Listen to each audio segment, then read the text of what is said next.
Morning student. आज हम देखते हैं कक्षा 10वीं का 8वां पाठ। ये कविता है गज़ल। गज़ल इस कविता के कवि है मानिक वर्मा। मानिक वर्मा का हम संक्षिप्त परिचय जान लेते हैं। इनका जन्म मध्य प्रदेश में हुआ। यह हास्य व्यंग्य के साथ साथ ही अपनी गज़लों के लिए बहुत ही प्रसिद्ध है। इनकी लिखी हुई गज़लें बहुत ही प्रेरणादायी होती है। इनके साथ ही इन्होंने आखिरी पत्ता यह गज़ल संग्रह लिखा है। आदमी और बिजली का खंबा यह किताब लिखी है। महाभारत अभी जारी है, मुल्क के मालिक को जवाब दो इत्यादि इनका लिखान प्रसिद्ध है। गज़ल जो है वह अरबी साहित्य की प्रसिद्ध काव्य विधा है। अलग अलग काव्य विधाएँ होती है, तो उन्हीं में गज़ल ये जो है प्रसिद्ध अरबी साहित्य की काव्य विधा है, जो बाद में फ़ारसी, उर्दू, नेपाली, मराठी और हिंदी साहित्य में भी लोकप्रिय हुई है। गज़ल एक बहरी और वज़न के अनुसार लिखे गए शेरों का समूह है। शेर यानी दो पंक्तियों में जो लास्ट वाला शब्द आता है, जैसे दिखो, दिखो, लिखो, दिखो, ये जो लास्ट वाले शब्द आते हैं वो एक समान होते हैं या लय युक्त होते हैं, लयात्मक होते हैं, जिसको हम राइमिंग बोलते हैं। तो गज़ल जो है वह शेरों का समूह होता है। ऐसे जो राइमिंग वर्ड्स आते हैं जिसमें अंत में उसकी दो या चार पंक्तियों को हम शेर बोलते हैं। 2 या 4 पंक्तियों को मिलकर एक शेर होता है। तो ऐसे शेरों का बहुत सारा समूह यानी गज़ल होती है। इसके पहले जो 2 लाइन्स होते हैं इसको मतला कहते हैं, यानी शुरुआत कहते हैं। पंक्तियाँ जो अंतरा हम बोलते हैं उसको, तो गज़ल में इसको मतला कहते हैं। गज़ल का जो अंतिम शेर होता है जिसको हम शेवट बोलते हैं या आरंभ और अंतिम बोलते हैं, तो इसको अंतिम को मक्ता कहते हैं। तो गज़लकार श्री मानिक वर्मा जी ने इस गज़ल के माध्यम से ये स्पष्ट किया है कि व्यक्ति को अपनी रंग रूप की अपेक्षा, यानी व्यक्ति को अपने दिखने की अपेक्षा अपने काम को अधिक महत्व देना चाहिए। यानी व्यक्ति कैसा दिखता है इसकी तरफ ध्यान न देते हुए वो किस तरह का कार्य करता है, उसका कार्य कैसा है, उसका स्वभाव कैसा है, इसके अनुसार अच्छे कर्म जो करता है वह समाज के कार्यों में अपना महत्व देता है, अपना योगदान देता है। और उसी के अनुरूप समाज को भी समझना चाहिए कि जो व्यक्ति अपने रंग रूप के दिखाने के बजाय अपने कामों से सुंदर दिखना चाहता है या सुंदर दिखता है। तो प्रस्तुत गज़ल जो है वो उन्होंने इस गज़ल के माध्यम से ये समझाने की कोशिश की है कि मनुष्य को सुनहरा दिखने के लिए शिखर की अपेक्षा नींव को मजबूत बनाने का कार्य करना चाहिए। शिखर यानी जो ऊंचाई होती है, जिसको हम स्लैब बोलते हैं या शिखर बोलते हैं मराठी में, जिसको हम कलश बोलते हैं, तो उसको दिखने की बजाय जो नींव होती है, जो फाउंडेशन होता है, उसको मजबूत करना चाहिए। व्यक्ति को अपने तन की सुंदरता से ज़्यादा अपने मन की सुंदरता पर महत्व देना चाहिए या अपने मन की सुंदरता को ज़्यादा श्रेष्ठ मानना चाहिए। लेकिन ये दुनिया जो है वो बहुत कठोर है। यहाँ पर आपको आपके जीवन को प्रेरित करने के लिए कोई अगर कार्य करना है, अपना जीवन संवारना है, तो उसके लिए इस कठोर दुनिया में, कठोर हृदय वाली दुनिया में अपने आप को प्रूव करना है, संभालना है। तो बच्चों आइए हम गज़ल की 2 पंक्तियाँ देखते हैं और उसका भावार्थ जानते हैं। आपसे किसने कहा स्वर्णिम शिखर बनकर दिखो, शौक दिखने का है तो फिर नींव अंदर दिखो। स्वर्णिम यानी सोने के रंग वाला, सुनहरा। नींव यानी जिसको हम फाउंडेशन बोलते हैं या आधारशिला बोलते हैं, जिसको हम मराठी में पायवा बोलते हैं। मकान बनाने से पहले जो बनाया जाता है तो वो नींव यानी फाउंडेशन या आधारशिला। तो कवि कहते हैं आपसे किसने कहा स्वर्णिम शिखर बनकर दिखो। स्वर्णिम शिखर यानी सोने सा चमकने वाला सुनहरा जो शिखर होता है, जो ऊंचाई होती है, वो बनने की बजाय गज़लकार कहते हैं कि व्यक्ति को शिखर बनकर कुछ चमकने की बजाय या दिखावा करने की ज़रूरत नहीं है। व्यक्ति को दिखावा करने की ज़रूरत नहीं है। उसे तो अपने कर्म द्वारा अपनी पहचान बनानी चाहिए। उसे अपने अच्छे कामों के द्वारा समाज में या लोगों में अपना नाम करना चाहिए, रोशन करना चाहिए। दिखावे का इतना शौक है, शौक दिखाने का है तो फिर नींव के अंदर दिखो। यानी आपको इतना दिखावे का शौक है तो आप उस नींव की तरह स्वयं को रखिए, या आपको उस नींव की तरह अंदर रहकर स्वयं को दीप्तिमान होने की बजाय नींव की जैसे मजबूत करने का कार्य करना चाहिए। नींव को मजबूत करने का कार्य करना चाहिए, आधारशिला को मजबूत करने का कार्य करना चाहिए। यानी व्यक्ति को अपने कर्म से पहचान मिलती है, व्यक्ति को बाहरी दिखावे की कोई ज़रूरत नहीं है। यानी बाहर आप अच्छे कपड़े पहनते हैं, बड़े शान शौक से रहते हैं, लेकिन आपका स्वभाव अच्छा नहीं है, आपके कर्म अच्छे नहीं हैं, तो वो आपके ऊपरी दिखावे का कोई महत्व नहीं रहता। दूसरी पंक्तियाँ हम देखते हैं। चल पड़ी तो गर्द बनकर आसमान पर लिखो, और अगर बैठी कहीं तो मील का पत्थर दिखो। गजलकार कहते हैं, मानिक वर्मा कहते हैं कि गर्द यानी धूल, गर्द यानी धूल, आसमान यानी आसमान, आकाश, क्षितिज, मील यानी जो मजबूत होता है पत्थर, मील का पत्थर यानी जो मजबूत पत्थर होता है वो। तो वो कहते हैं कि इंसान को धूल हवा के झोंकों के साथ आगे जिस तरह से बढ़ती है उस तरह से बढ़ना है। यानी अपने आपके ऊपरी वातावरण को, जो ऊपरी दिखावा है, उसको धूल की जैसे झटकना है।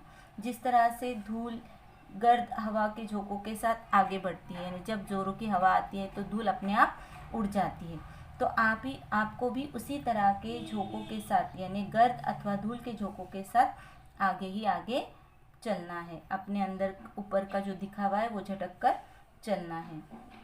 यहाँ तक कि ऊंचे आसमान में भी फैल जाती है। जो धूल होती है वो हवा के साथ ऊंचे आसमान पर उड़ती है, वो एक जगह रुकती नहीं।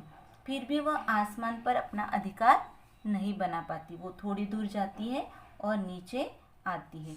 तो कवि कहते हैं कि आपको आपके ऊपर का जो ऊपरी आवरण है, ऊपरी वातावरण है, ऊपरी दिखावापन है, वो सब झटकना है, और आपको उस गर्द की तरह, आपको उस धूल की तरह हवा के झोंकों के साथ, यानी आने वाली परिस्थितियों के साथ चलना है, आगे ही चलना है। इंसान तो उस धूल से महान होता है, यानी धूल थोड़ी दूर जाकर नीचे बैठ जाती है, लेकिन इंसान महान है, धूल से महान है। वो अगर अच्छे कर्म करे, वो अगर अच्छे कार्य करे, तो वो मील का पत्थर साबित होता है। यानी पथ प्रदर्शन का कार्य वो कर सकता है, मार्गदर्शन करने का कार्य वो कर सकता है। वो अपने कार्यों से समाज के सामने एक मिसाल प्रस्थापित कर सकता है, दूसरों को पथ प्रदर्शक कर सकता है, या दूसरों को गाइडेंस दे सकता है। जिंदगी की शक्ल जिसमें टूटकर बिखरे नहीं, पत्थरों के शहर में वो आईना बनकर दिखो। कवि कहते हैं कि दूसरे हमारे रंग रूप को देखकर हमारी तारीफ करें, इसके लिए आपको दिखावे की वस्तु बनकर समाज के सामने आने की कोई ज़रूरत नहीं है।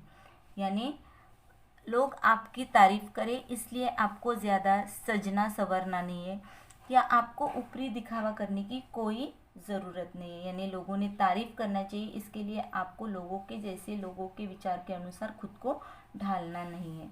दूसरे आपकी तारीफ करें या आपको दिखावे की वस्तु दूसरों के सामने बनकर प्रस्तुत करना पड़े, इसकी आपको कोई ज़रूरत नहीं है, क्योंकि हम कौन हैं? आखिर हम आदमी हैं, आखिर हम इंसान हैं। हमें आदमी के समान रहकर समाज का कार्य करना है, समाज के सामने प्रस्तुत होना है और समाज में अपना आदर्श दिखा देना है।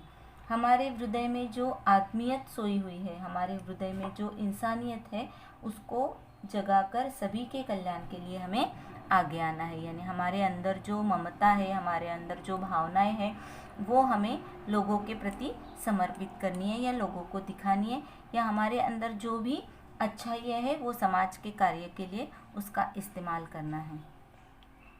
आपको महसूस होगी तब हर एक दिल की जलन, जब किसी धागे सा जलकर मोम के भीतर दिखो।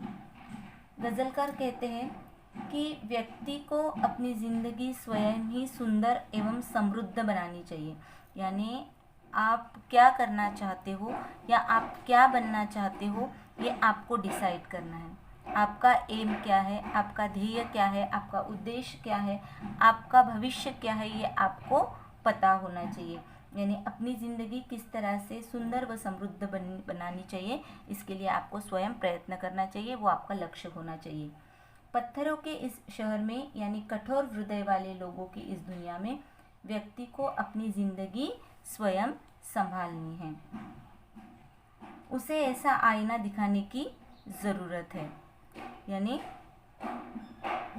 व्यक्ति को सामने वाला, उसका मार्ग प्रदर्शन करने वाला, उसकी अच्छाइयों के साथ साथ उसकी बुराइयों को भी ध्यान में लाए, यानी उसकी बुराइयाँ भी उसके सामने लाए। तो ऐसा आईना बनने की ज़रूरत है जिसमें वह अपनी ज़िंदगी रूपी सूरत को हमेशा तरोताज़ा एवं प्रसन्न रख सके। यानी ज़िंदगी की शक्ल जिसमें टूटकर बिखरे नहीं। गज़लकार कहते हैं कि ज़िंदगी आपकी समृद्ध व सुखी होनी चाहिए, इसका ध्येय आपको रखना है, आपको अपनी ज़िंदगी बनानी है, क्योंकि इस पत्थरों के शहर में यानी पत्थर दिल वाले, इस कठोर हृदय वाले लोगों की इस दुनिया में व्यक्ति को अपनी ज़िंदगी स्वयं संवारनी है, स्वयं उठकर दिखाना है।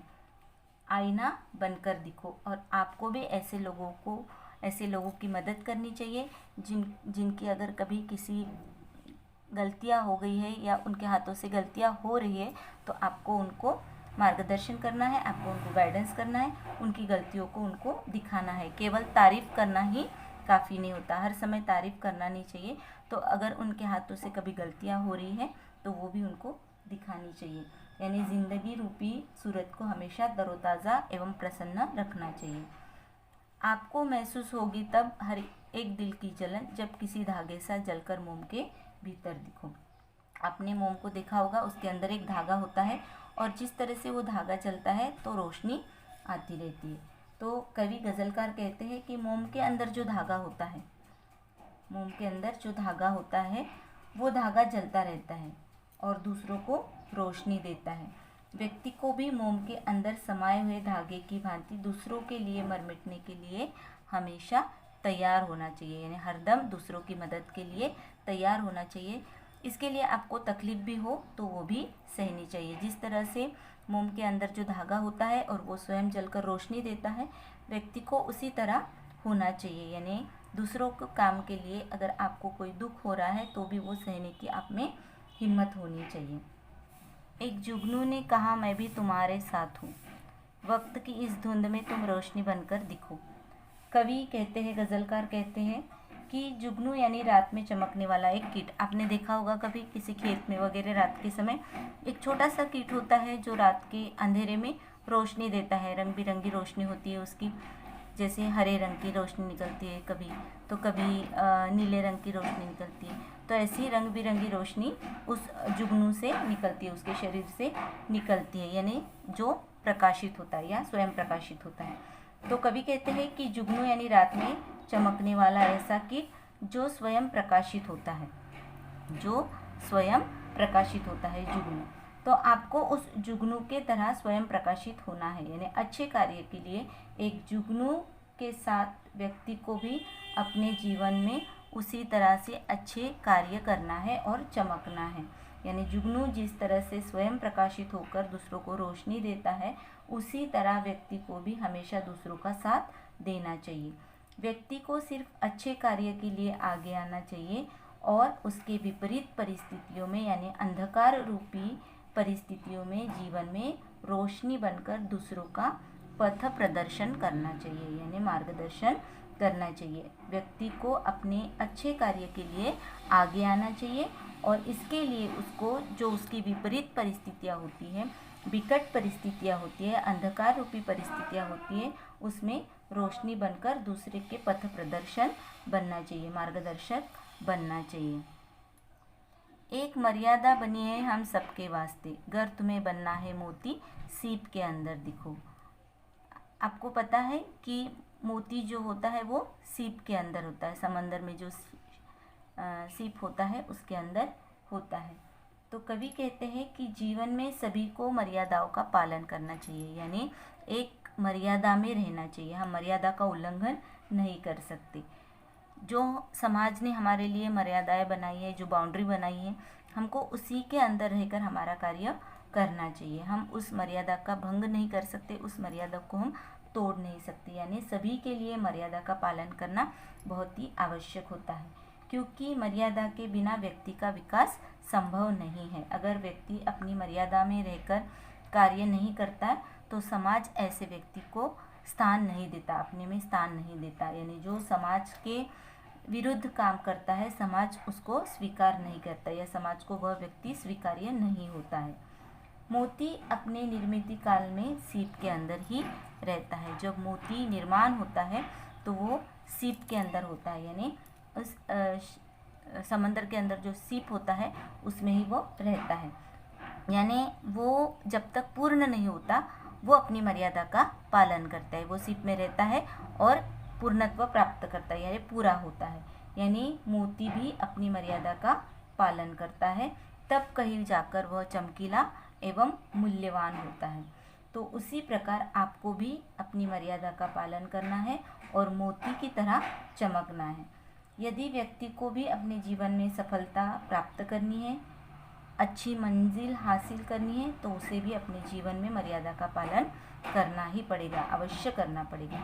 व्यक्ति के पास सहनशीलता होना बहुत ही ज़रूरी है, यानी व्यक्ति के अंदर सहनशीलता का भाव होना भी अत्यंत आवश्यक है। डर जाए फूल बनने से कोई नाजुक कली, तुम ना खिलते फूल पर तितली के टूटे पर दिखो। कवि कहते हैं कि जिस तरह से नाजुक कली जो होती है वो कुछ दिनों के पश्चात फूल बन जाती है, तो क्या वह डरती है फूल बनने से? नहीं, क्योंकि उसमें भी फूल बनने की इच्छा होती है।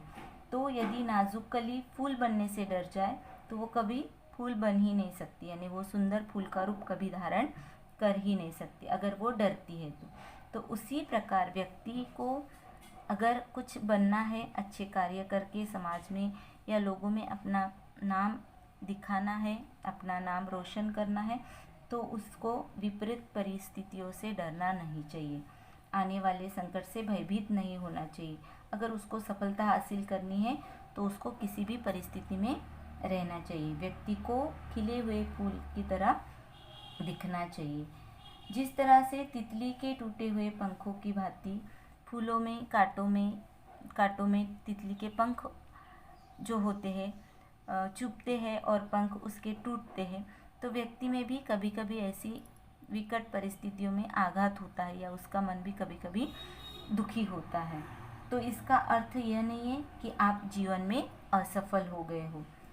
अगर आपके जीवन में कुछ असफलता आई है तो अपने मन में धैर्य रखो और आगे बढ़ने का हमेशा प्रयास करो, क्योंकि संघर्ष ही व्यक्ति को आगे बढ़ाता है। संघर्ष करना है व्यक्ति को और तभी संघर्ष में से राह आसान होती है। संघर्ष से ही व्यक्ति को रास्ता मिलता है या राह मिलती है। कोई ऐसी शक्ल तो मुझको दिखे इस भीड़ में, मैं जिसे देखूं उसी में तुम मुझे अक्सर दिखो। गज़लकार मानिक वर्मा अपनी इस अंतिम पंक्तियों में कहते हैं कि दुनिया की इस भीड़ में कोई ऐसी शक्ल दिखने के लिए मिल जाए जिसे वह देखता है उसी में सभी लोग उसे अक्सर दिखाई दे। दुनिया की भीड़ में ऐसी शक्ल दिखनी चाहिए जिसे वो देखता है तो सभी लोग उसको अक्सर दिखाई दे। अर्थात दुनिया की इस भीड़ में कोई ऐसा व्यक्ति अच्छे कर्म करने के लिए आगे आए और उसी से सभी प्रेरणा पाकर अच्छा कार्य करने के लिए प्रेरित हो। यानी दूसरों के सामने अगर आदर्श व्यक्ति है, आपके सामने अगर कोई आदर्श व्यक्ति है तो उसकी जीवनी देखकर आपको प्रेरणा मिलती है और उसके तरह ही कार्य करने की आपको इच्छा जागृत होती है। तो कवि कहते हैं कि आप वह व्यक्ति बनो, भीड़ से अलग बनो, ताकि लोग आपको भीड़ से अलग देखें और आप में अच्छे कार्य जो हुए हैं, आपके हाथ से अच्छे कर्म, वो देखकर आपसे प्रेरणा लें। जिस तरह से आपने किसी से प्रेरणा ली है उसी तरह से आपको देखकर भी लोग प्रेरणा प्राप्त करें और अच्छे कार्य करने के लिए प्रेरित हो जाएं। तो बच्चों, आज हमारी ये गज़ल जो कविता है वो हमने पूर्ण की है। इसके प्रश्नों के उत्तर हम हमारे नेक्स्ट पीरियड में देखेंगे।